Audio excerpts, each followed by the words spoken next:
Ladies and gentlemen, the story you are about to hear is true. The names have been changed to protect the innocent. Dragnet.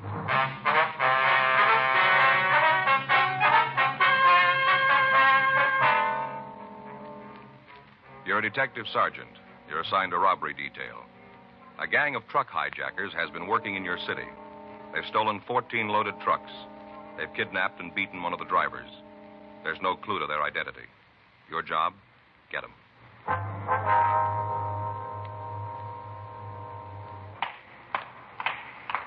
It was Wednesday, June 4th. It was warm in Los Angeles. We were working the day watch out of robbery detail. My partner's Frank Smith. The boss is Chief of Detective Thad Brown. My name's Friday. We were on the way out from the office, and it was 9:47 a.m. when we got to the county hospital. Ward 419. Hi. Mr. Gilmore? Yeah.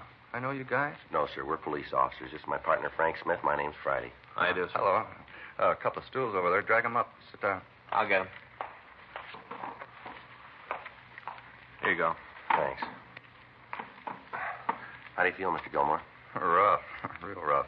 Feel like I've ridden 50 miles in the back of a ready-mixed cement truck. Weren't for the pills they'd be giving me, I think I'd go off my rocker. Mm-hmm. You want to tell us what happened? Yeah, as much as I can remember. Only goes so far, then there's a room full of black. If you'll tell us what you can, please. Yeah. Yesterday, that's when it was. Yes, sir. Yesterday morning. I checked in for work. Had a load I was going to take over to Phoenix. Supposed to shove off about 10:15. Did you know what you were carrying? Yeah. I saw the waybill. Some of the stuff they were loading it. Used furniture. Didn't make any difference to me. They load the truck and I'll drive it. Uh-huh. I went across the street. A little coffee place over there. Got my vacuum bottle filled and came back. By that time, they had the truck loaded. I signed the waybill in the office and went out and got into the truck. The two guys are waiting for me. They were in the cab of the truck, huh? Yeah. I was sitting there, kind of scrunched down so you couldn't even see them from the outside. Yes, sir. As soon as I opened the door, one of them had a gun pointed at me. Told me to get into the truck like there was nothing wrong. Just start the motor and get the truck away from me. Did they get out of the truck at that time? No, they were waiting for me when I got there. They told me to drive away, and I did. Wasn't going to mess around with them having a gun. Yeah, go ahead. And we drove about 3 blocks, and he told me to pull into an alley just off of Santa Fe. Santa Fe and what? Do you remember? By Porter Street, between Porter and Enterprise. I see. Like to go ahead? Then they told me to pull into the alley, and when I did, they made me get out of the truck. Took me around back and broke the seal and told me to get inside. And that's what you did? Officer, if they'd have told me to jump off the city hall, I'd have gone ahead and done it with that gun pointed at me. I'm a coward. Fellow waves a gun around, and I'm going to do just like he tells me. Yes, sir. Those guys are mean, you could tell. How's that? Oh, I'm a kind of a student of phrenology. I could tell about those fellas real plain. Student of what? Phrenology. You know, bumps on the head. Oh. They all mean something. Of course, I didn't get a chance to make a good examination of these guys, but I could see it. Real criminal heads. Bumps told me so. One fellow had a head that was one of the worst I'd ever seen. Yes, sir. He was mean to his mother, I could tell. Had a bump right here. Here, you see? Huh. Yeah. He was mean to his mother. Yes, sir. Well, what happened after they tied you up? Just left me there. I see. You want to go on? Yeah. They must have drove for about 20 minutes when they stopped. Pulled in some sort of a driveway. How you figure that? Well, right after they stopped, they made a half U-turn, then backed up. Backed up this ramp. Steep. Then they stopped and took me out of the truck. Blindfolded me and made me get out of the truck. Now, this place where they stopped, that's where they unloaded the furniture, did they? Yeah. They must have taken it out of there. I heard them thumping around in the truck. Sounded like they were unloading it. Well, now, what'd they do after they got all the furniture out? Put me back in, drove out to where you found the truck. After they both climbed into the back, beat me up. Don't remember much after that. Mm-hmm. Both of them worked you over, huh? Yeah. Both of them got in their licks. Especially the one who was mean to his mother. He was vicious. He was mean. They kept hitting me with their fists until I just passed out. Don't remember anything after that till I came to in the back of the truck. That's when I called the cops and the guys in uniform came out. I guess they're the ones who called you. Yes, sir. Now, is there any way that you might be able to tell us where they took you? You mean when they unloaded the furniture? Yes, sir. Well, I think maybe I got an idea. I tried to figure out how fast they was driving. And after you've been a driver for a while, you get to know. I'd say they was going about 20 miles an hour. We were still in town. My own guess is that they went out Alameda. Must have gone out Santa Fe and then turned on to Alameda. Mm-hmm. I remember hearing kids yelling. That'd probably be Santa Fe High School. Yeah. I guess we went out Alameda to maybe 43rd or 44th, and they turned right. kind of hard to figure it then. The truck got tied up in traffic. It was hard to tell if they were stopping for that or they're just at a light. Uh-huh. But I'd say that they went up to about Avalon. Maybe they went up to San Pedro. I don't think so. I'd say Avalon. Then they turned left and headed for Hawthorne. I'm not sure how far they went, but I'd figure maybe around Rosecrans, and then they turned a couple more times and they stopped and drove up that steep ramp. Mm-hmm. Now, you figure they ended up around Rosecrans and Avalon. Yeah. Guess that's not much help, though, huh? Well, it gives us an idea where to start looking. A couple other things that might help you. What's that? Well, it seems that when we started to back up the ramp, I heard a bump, like they backed into a car. They didn't hit it hard, but I bet they did hit a car. Yeah. After that, they pulled the truck forward and stopped and backed up again. This time they scraped into the side of a house. I could feel it run along the side of the truck. It sounded like they might have torn up some of the wood on the house. Yeah. Will that help any? Yes, sir. We'll have our crime lab check the truck and see if they can come up with anything. Sure hope you can. Oh, you talked to my boss yet? No, sir, but he's been notified, we understand. I bet he's plenty sore about it. Well, we wouldn't know about that, but he should understand that it wasn't your fault. He should, but he won't. I know. That right? Yeah. He doesn't understand anything that doesn't go on his way. Spotted a mile off. What's that, sir? His head. All kinds of bumps.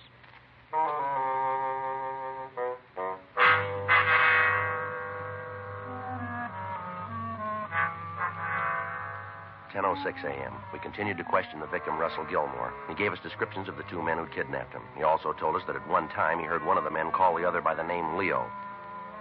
Further, he told us that when the two bandits had taken him from the truck, they'd placed him in a garage. He was able to feel the wall, and he said that he was sure it was a plaster wall, inasmuch as he could feel the studs and the wire holding the plaster. He said that at one time he heard a woman come out of a house and say something to the thieves while they unloaded the truck. He told us that the garage wasn't very large because there was no echo on the sounds that were made in the building.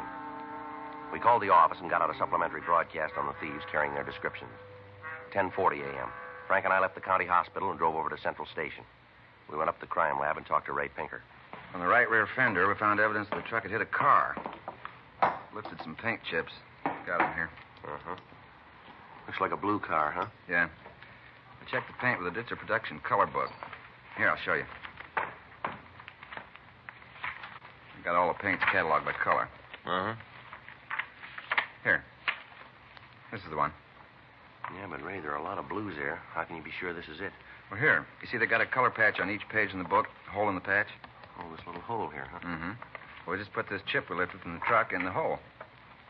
Now lay it down. Get this lamp. There. Color matches.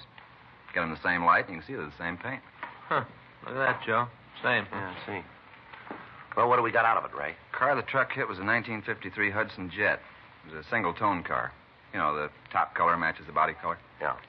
They only use this on one-color cars unless you got a special order. Uh-huh. Did you find any house paint on the side of the truck, Ray? Yeah. Over here. Might be able to do a little better on that for you. Uh-huh. House the truck ran into is about 36 years old. Might be a little more than that, but it's right around there. How could you come up with that? Been painted 18 times. Figure once every 2 years, you come out with 36. Yeah. Well, how do we know it's been painted every 2 years? We don't, Frank, just guessing. But the layers of paint are pretty even. Might indicate they did it regularly. You know, didn't let the paint go too far before they redid it. Oh, yeah. Here are the chips of the house paint. Here, I'll put one of them under the microscope. Here, take a look, Joe. Okay. You see okay? I haven't got a... I'll adjust it. Yeah. I see what you mean. Now, you notice the first coat was a cream white. Mm-hmm. And they stuck pretty much to that for the next half dozen paint jobs. Then they changed to a barn red. Then to a green, then back to cream white. That goes on for 3 layers, and then to the blue that's on it now. Yeah. Mm-hmm. Well, Ray, if we find the house, can you tell us if it's the same one? It shouldn't be too hard. Aren't many of them around. Well, how many? Well, 18 coats would be 18 factorial. That's multiplying 18 times 17 times 16 times 15, so on to times 1. I got it worked out for you. I hope you have. I'm Here. not with you at all. Here. Well, look. Works out to 1 in 6 quadrillion, 402 trillion, 373 billion, 705 million, 728,000 chances of finding its twin. Oh. That's pretty long odds. Well, if every man, woman, and child on the face of the earth owned 10 houses apiece, there wouldn't be another one like it.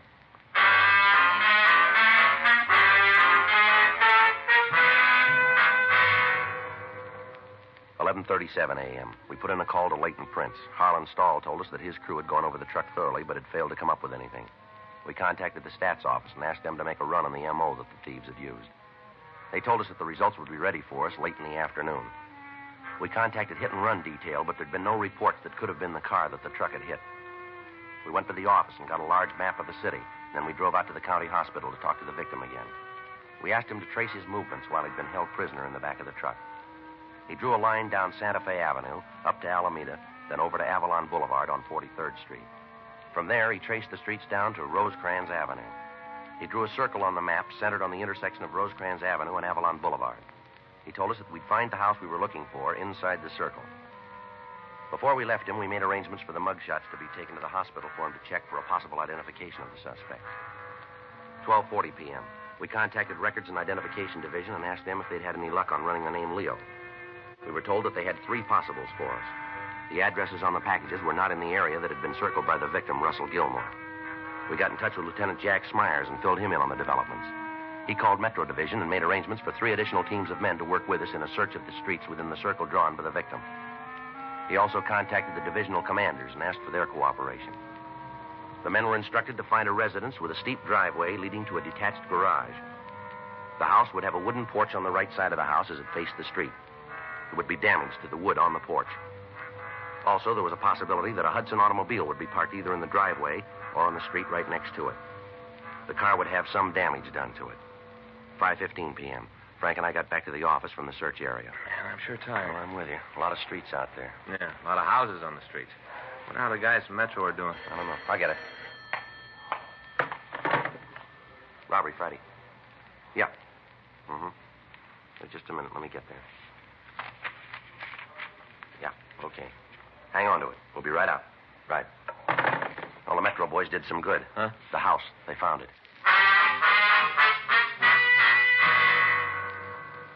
The address given us on the phone was 1486 Cedar Street down in Compton. It took us 35 minutes to get out there from the city hall. The officers from Metro Division Reserve stood by until we got there. We found the house located on Cedar between Dwight Street and Tawada Avenue. It was a 1-story frame building with a stucco garage in the rear of the lot. On the left front side of the house was a wooden porch which had been scraped by some large object. Several of the pickets in the railing were broken. On the street in front of the house next door, we found a 1953 Hudson Jet painted a light blue. There was a dent in the left rear fender. We couldn't tell for certain, but the color of the car and the color of the paint on the porch seemed to match the chips that we'd seen in the crime lab. While the officers from Metro covered the rear of the building, Frank and I rang the front doorbell. There was no answer. We checked the garage, but we found nothing that would tie the house owners in with a robbery kidnapping. The interior walls of the garage were rough wooden studs. Between them, we could see chicken wire embedded in plaster. The physical description of the house, the ramp leading to the garage itself, and the car parked on the street matched in every detail the picture that we'd been given by the victim. 6:10 p.m. We got the name Conrad Lewis from the mailbox in front of the house, and while the officers from Metro checked it with our office, Frank and I went next door to talk with the neighbors. Yeah? Wonder if we could talk to you, ma'am. Sure. Who are you? Well, it might be better if we got in off the porch. You ain't coming in here unless I know who and what you are. We're police officers. Oh? Yes, ma'am. Here's our identification. Oh, yeah. Well, come on in. Thank you, ma'am. I'm Myrtle Richards. This is my partner, Sergeant Friday. I'm Frank Smith. Oh, how do you do? How are you, ma'am? You just sit down. I'll turn off the television. Thank you. Comedy. I've seen it before a couple of times. I always laugh at them again, though. They're funny. Yes, ma'am. It's a great boon to the people, television. This one's only 12-inch, but I think maybe next year I'll get a bigger one, maybe even color. They got it now, you know. It's true color. It's beautiful. Yes, ma'am. Of course, I ain't actually seen it myself. I just read about it, you know. Beautiful. Oh, I'm a great fan. I got it on all day, right from the early show to the late show. I understand next week one of them stations is going to start an early show. Now, that'll be nice, won't it? Yes, ma'am, sure. I wonder if we could ask you a few questions. Why, certainly. You just go right ahead. That car out front, does that belong to you? The blue one? Yes, ma'am. Yeah, that's mine. I just got it a few months ago. That's what you're here about, huh? I beg your pardon? About how somebody hit my car. Big dent. Isn't that what you're here for? No, not exactly. Do you know who hit your car? No. I wish I did. If I knew, I'd sue 'em.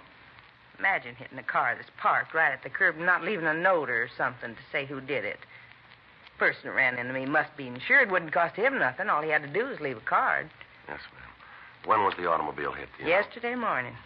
I walked down to the market to do some shopping and get some things for dinner, pretzels, potato chips, things to eat while I watched the TV. When I got back, the dent was there. Did it while I was gone. Did it and didn't even leave a card. Yes, ma'am. Could you tell us who lives next door to you, please? Which side? The left side over there. Well, that's Lewis's house. Why are you asking about them? How long have they lived there, do you know? Yeah, I guess it's been about 10 years. They moved in right after Conrad. That's Mr. Lewis, right after he opened up the new store. What line of business is he in? Well, he got some kind of a shipping business. Has deals with different stores all over the state. Did you see Mr. Lewis yesterday? Yes. Matter of fact, I did. He come over like usual at 5:30. Usually come over at that time, does he? Tuesday, Thursday, and Saturday, yeah. You see, there's a TV show he likes to see. I watch it, but his wife don't care for it. She watches something else, so Conrad comes over here. He was here last night. You see him during the day at all? No, I didn't. You know where they are tonight? I'm not sure, but I think they went to the movies. Seems to me Mrs. Lewis said that her and Conrad was going to a show over in town. That's probably for us. I'll get him. I imagine so. Isn't anybody come calling on me this time of night? Oh, it's Henderson, Joe. I'll be right back. Right. Have you noticed any trucks in the neighborhood lately, Mrs. Richards? Oh, well, I'll have to think about that for a minute. Mm-hmm. You don't mean like the garbage you can truck, do you? No, ma'am. Large moving vans. See the others quite a bit. Yeah. Well, now, let me see. Well, there were some people who just moved into a new house down the street. That was about a month ago. That didn't help? Well, thank you, Mrs. Richards. Joe, see you a minute. Yeah. Excuse me, please, Miss Richards. Yeah, you go right ahead. Yeah. Henderson ran the name Conrad Lewis through the files. Mm-hmm. He's been convicted for armed robbery.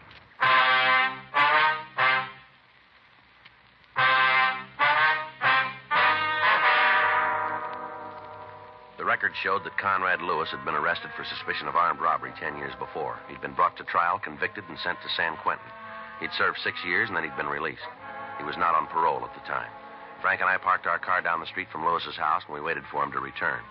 At 10:57 p.m., we saw a dark-colored Lincoln sedan turn onto the street and swing into the driveway of the Lewis residence. A man and a woman got out of the car and entered the house. Frank and I waited a few minutes, and then we walked up to the front door and rang the bell. Yeah? You Conrad Lewis? Yeah, that's right. Who are you? Police officers like to talk to you. Sure, come on in. What's this all about? Something wrong? Do you own a truck? Hmm? A truck. Do you own one? No. You mind telling me what this is all about? Can you account for your time since Monday night? Why? Can you? Look, I don't know what this is all about, and I'm not going to tell you a thing until you let me know what you want. Now, what do you want? The answers to those two questions.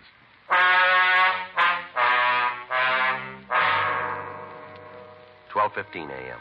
It had been only a little over 48 hours since Russell Gilmore had been kidnapped and beaten, and we had a suspect in custody. However, Lewis refused to admit any complicity in the crime. We talked to him for several hours, but he told us nothing. He admitted that he'd been arrested before and that he'd served time in San Quentin. However, he stuck to his statement that since his release, he'd done his best to live by the law. With the evidence at hand, he was booked at the main jail on a charge of suspicion of violation of Section 211 PC. We obtained the keys to his place of business, and Frank and I went out to check it. It was a large wholesale store selling used furniture. A search of the premises failed to turn up any of the stolen merchandise. While Frank went through the stock rooms, I checked the business ledgers. Nothing back there either, Joe. How'd you do? Well, according to these, Lewis does a big shipping business. That's what the woman next door told us. He's been making shipments up to Oakland regular. Books tell what they were? Yeah, right here. He's been sending large lots of used stuff to a place on MacArthur Boulevard. There's a whole list of it here. Tables, living room sets, TV sets. Better get in touch with the police up there and have them check this place out, huh? Yeah. Without that stolen property, we're not going to have a very good case against him. You got the address of the place up north? Yeah. Let's go back to the office and get a call in. Right.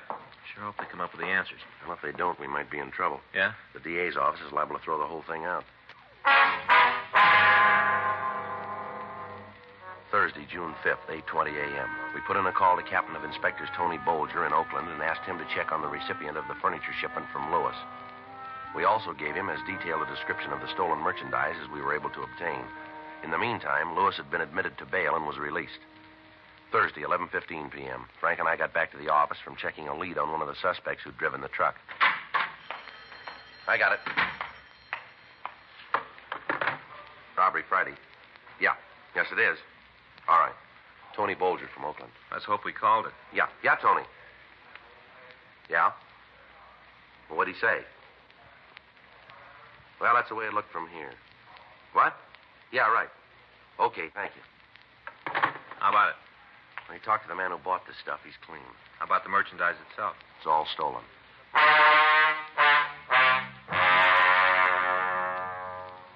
11:20 p.m. We got in touch with Lieutenant Smyers and filled him in on the new developments. After we talked to him, we contacted Officers Max Herman and Ed Benson and made arrangements to meet them at the house on Cedar Street. It took us less than half an hour to get out to Compton. The other officers were there by the time we arrived. While they covered the back door, Frank and I went up to the front. You think he knows it's us? I don't know. Try it again. Well, the car's in the driveway. We know he's in there. Wait a minute. Sounds like somebody's coming now. Yeah? What are you doing out here? Aren't you guys ever going to get off Mind my if we come in back? and talk? I got a choice? No, you haven't. Well, then come on in. You want to go through the house again? That won't be necessary. Yeah. I'm glad of that.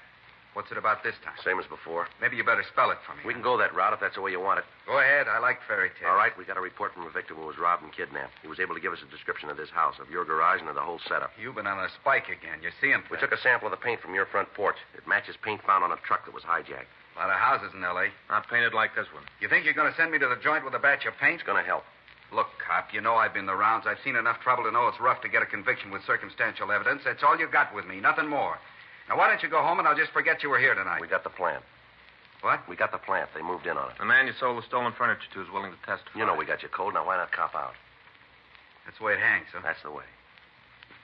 All right, I'll get my coat and go Just with point it out. We'll get it for you. you. In the closet. Never mind. He's making a point of it. Outside. He's in his car. Yeah, come on.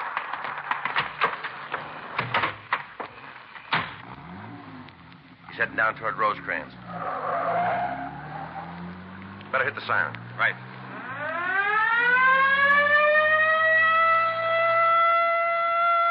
He's turning onto Rosecrans. Take a left. I got him.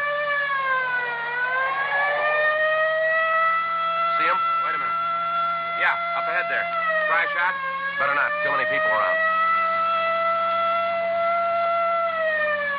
Can't you close in on him? I think we're pulling up. Making a turn. Yeah. Stay with him. Hang on. It's a dead end, Frank. Yeah. He's in trouble, Joe. Come on. Well, let's get him out of there. Yeah. Hey, that door's stuck. Wait a minute, I'll give you a hand. There. Can you get him? Better call an ambulance. The motor's in his lap. Still alive? Looks like it. Can you help me here? Yeah, let me get in there. All right. Come on, let's put him down here. Yeah. All right, take it easy, Lewis. I'll call the ambulance. Right. Take it easy, Lewis. We've sent for a doctor. I didn't see the sign. I didn't know the street didn't go through. Lousy break. Lousy break. I'd have made it if I stayed off the street. You'd never got me if I'd stayed off the street. I just turned the car and all of a sudden I was on a dead end. Afraid you're wrong there, mister. Huh? You've been there a long time.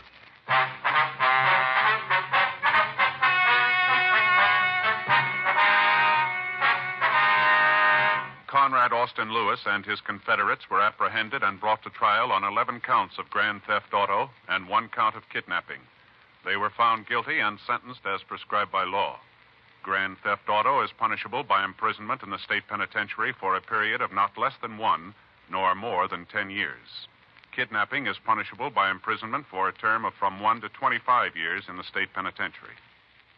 Dragnet is a presentation of the United States Armed Forces Radio Service.